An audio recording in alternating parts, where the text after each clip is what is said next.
What's up, YouTube? This is Matthew doing another deck tech. This is a red-green werewolf deck. This is actually my friend's deck, so um, I since my last deck got kind of popular, I decided to do my friend's. There's a lot of things missing and stuff that I would change personally, and he would probably change, but with money and stuff, he hasn't been able to do that. So first, I guess I'm just gonna get into it. Okay, so first he has, we'll go for the lands, and he has one stomping ground, the Shockland. He should go up to 4, but I guess he just hasn't bought it. So, you have one stomping ground. Then you have the other dual land is Rootbound Crag, so you run 4 of them.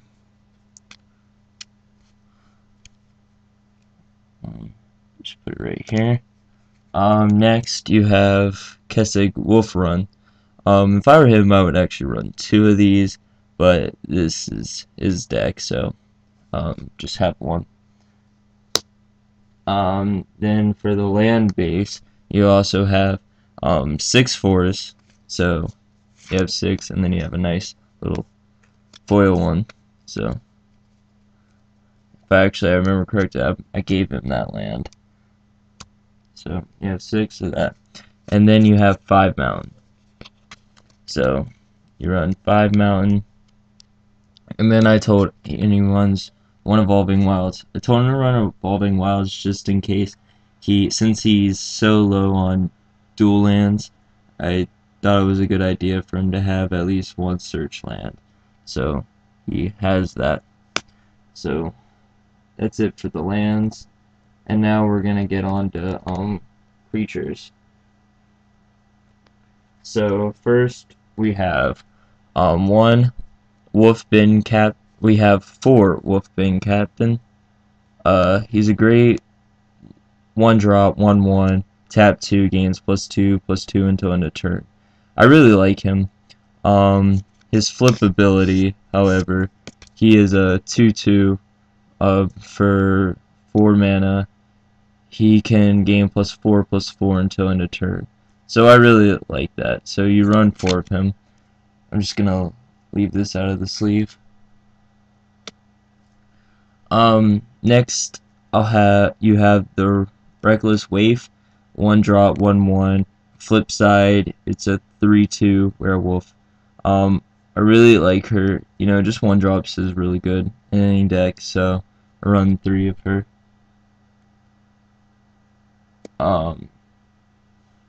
Next we have Mare of Avalbrook, 2 mana, 1/1. Other human creatures you control gain +1/+1. And when you flip him, he's a 3/3 werewolf. And at the beginning of your end step, you bring in a 2/2 wolf token. So he's really good to have. And all werewolves and wolf creatures you control gain +1/+1. So run 4 of him. Next you have Village Ironsmith. He's a 1/1 for 2, first strike. When he flips, he's a 3/1 with first strike. So he's really good, mainly just for the first strike capability. Next we run 4 Daybreak Rangers, 2/2 for 3, tap, deals 2 damage to target creature with flying. It's really good because in Werewolf decks, I mean, flying is just a big issue. So it's really nice to be able to deal with this. And on his flip side, he's a 4/4, tap 1 mountain, tap Daybreak Ranger. Then you have target creature and this creature fight. So that's really, really good because you can deal with flying and stuff that way too. So yeah, a lot of people don't really like Daybreak Ranger, but I think it's underhyped. I think it's really good. Next you have Croon Outlaw. Run a play set of that too.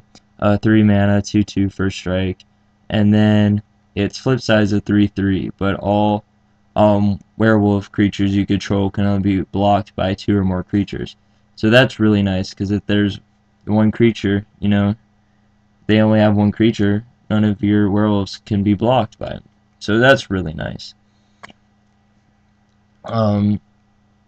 Next, you have Huntmaster of the Fells. Great card. 4-drop, 2/2. Whenever it comes to the battlefield, gain 2 life and bring in a 2/2 wolf creature. When it's flipped, you have it's a 4/4. It deals 2 damage to target creature and target player. So that's really nice. He only has 3 of them, but he was definitely wanting to run 4.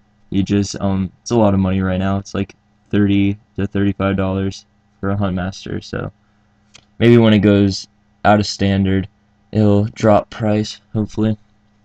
Next, he runs 4 Instigator Gangs. It's a 2/3 for 4.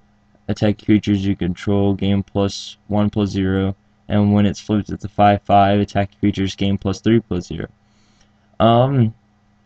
Not a huge fan of this card. I'd probably only, if I was him, I'd only run 2.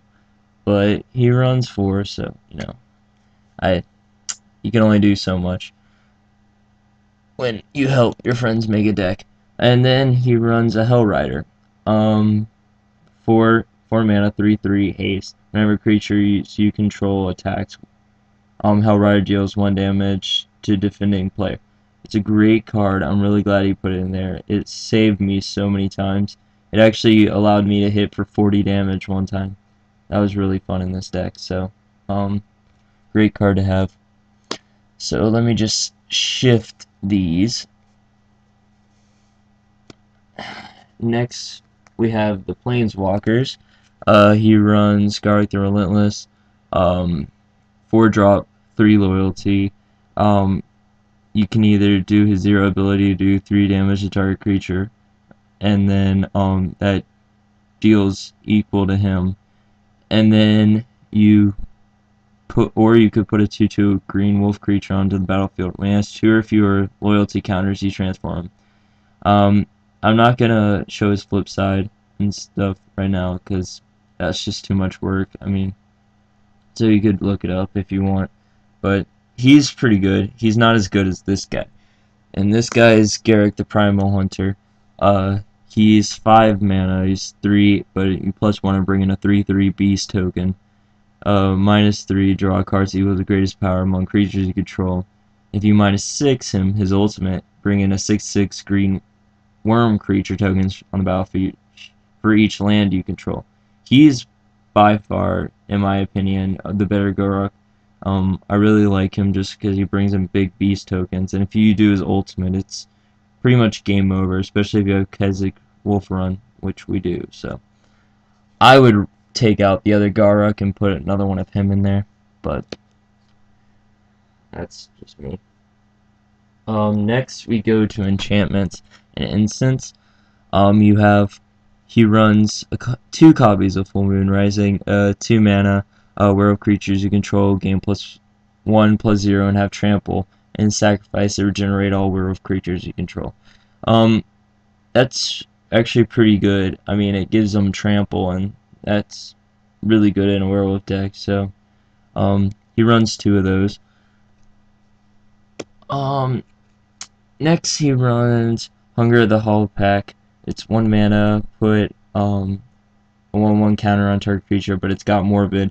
And then when a creature dies, if a creature died this turn, put 3 counters on that creature instead. This is a really good card. I actually enjoy it a lot because getting +1/+1 counters on your creatures is really good. Well, my friend actually put this in his deck because of my vampire deck, because he didn't have a way to get higher. He couldn't get over me, so he basically put 2 of those in there for that reason. And next you have Lightning Bolt. 1 red, Lightning Bolt deals 3 damage to target creature or player. Great staple in Modern. Next he runs 3 Moon's Mist. 2 mana, transform all humans, prevent all combat damage that be dealt to creatures this turn other than werewolves and wolves. Really good card in this deck. I've done it blocking, and you get your creatures big, and then you just destroy all their creatures. And your creatures don't take damage, so that's real nice. Next you have Burning Oil. 2 mana. Burning Oil does card it, deals 3 damage to target creature or blocking creature. It's pretty good. He just wanted more burn, so that's why he put that in there. So, yes, this is pretty much his deck tech. I want to see how well this video does, and to see if I should do any more.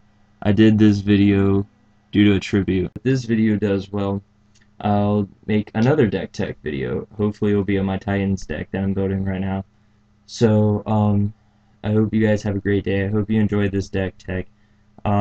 Sorry about, like, the camera angles and stuff. It's kind of hard to record this sometimes. So, thank you guys for, watching this. You can leave any comments and stuff, about how I should change this, and I'll go talk to my friend about it and see if he'll do it. I've tried to get him to change a lot of stuff, but he's happy with it the way it is right now, except for the Huntsmasters. So, just leave comments. Hope you like, subscribe. So have a good day. Alright, bye.